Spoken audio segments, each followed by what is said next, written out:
মাত্র 4 দিনের মাথায় যুদ্ধের স্বাদ মিটে যাচ্ছে মার্কিন যুক্তরাষ্ট্রের। বছরের পর বছর ধরে পোষা সংবাদ মাধ্যম ব্যবহার করে ইরানের সামরিক পরাক্রমকে খাটো করে দেখানোর চালাকি আর চলছে না।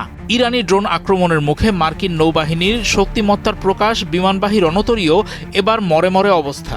বিশ্ববাসীর সামনে লজ্জা এড়াতে ইউএসএস আব্রাহাম লিঙ্কন ইরানের উপকূলীয় এলাকা ছেড়ে ভারত মহাসাগরের দিকে সরে যেতে বাধ্য হয়েছে। এভাবেই মধ্যপ্রাচ্যে চলমান উত্তেজনা নতুন মোড় নিয়েছে। ইরান ও যুক্তরাষ্ট্র ইসরায়েল জোটের মধ্যে শুরু হওয়া রক্তক্ষয়ী সংঘর্ষে গত 2 দিনে অন্তত 650 মার্কিন সেনা হতাহত হয়েছে বলে দাবি করেছে ইরানের ইসলামী বিপ্লবী রক্ষী বাহিনী। 3 মার্চ ইরানের রাষ্ট্রীয় সংবাদ মাধ্যম তাসনিম নিউজ এজেন্সির এক প্রতিবেদনে এই তথ্য জানানো হয়। গত 28 ফেব্রুয়ারি অপারেশন লায়ন্স রোর ও অপারেশন এপিক ফিউরি নামে ইরানে যৌথ হামলা শুরু করে ইসরায়েল ও যুক্তরাষ্ট্র। ভয়াবহ হামলায় দেশটির সর্বোচ্চ নেতা আয়াতুল্লাহ আলী খামেনি সহ বেশ কয়েকজন শীর্ষ কর্মকর্তার মৃত্যুর খবর পাওয়া যায়।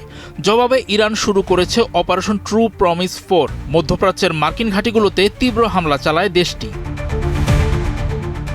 বিপ্লবী রক্ষী বাহিনীর মুখপাত্র ব্রিগেডিয়ার জেনারেল আলী মোহাম্মদ নাইনি জানান, যুদ্ধের প্রথম 2 দিনে 650 জন মার্কিন সেনা প্রাণ হারিয়েছে বা হতাহত হয়েছে। যদিও মাত্র 4 জনের প্রাণ যাওয়ার কথা স্বীকার করেছে যুক্তরাষ্ট্র।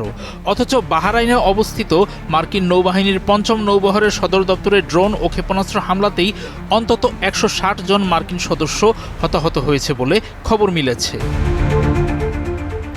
ইরানি সেনাপতির দাবি অনুযায়ী মার্কিন নৌবাহিনীর সাপোর্ট জাহাজ MST কমব্যাটও ক্ষেপণাস্ত্রের আঘাতে মারাত্মকভাবে ক্ষতিগ্রস্ত হয়েছে।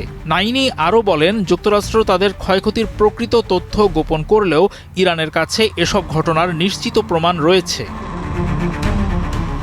বর্তমানে পারস্য উপসাগরীয় অঞ্চলে থমথমে পরিস্থিতি বিরাজ করছে। একদিকে পরমাণু ইস্যুতে আলোচনার কথা, অন্যদিকে সরাসরি সামরিক সংঘাত। সব মিলিয়ে মধ্যপ্রাচ্যের পরিস্থিতি চরম অস্থিরতার দিকে যাচ্ছে।